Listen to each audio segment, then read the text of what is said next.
پسرش چون به تخت بنشیند روزگار مردم شاد میبینم. جنگ و آشوب و فتنه بسیار او را مقتدر و باوقار میبینم. شور و غوغای دین شود پیدا، سر به سر کارزار میبینم.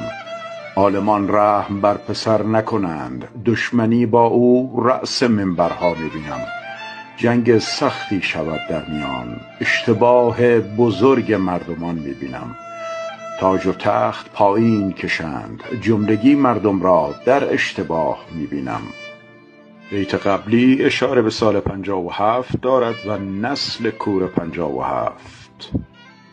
و اما هرچه میخواهد میکند ظلم، در این دیار دین را زبان میبینم. برود از قلب مردم ایمان و شرع، از ظلم علما فقر زیاد میبینم. هرچه خواهد کند آن عالم تاج سیه، روزگار مردم همه تیره و تار میبینم. خود به دردی گرفتار شده، آخر قصه او نکبتبار میبینم. عاقبت کار نبرد ظلم به جا، مردم قیام کرده عمامه فرو افتاده میبینم. از این ملک رود عالم دغل برای مدتها، بعد عمر سید مملکت آباد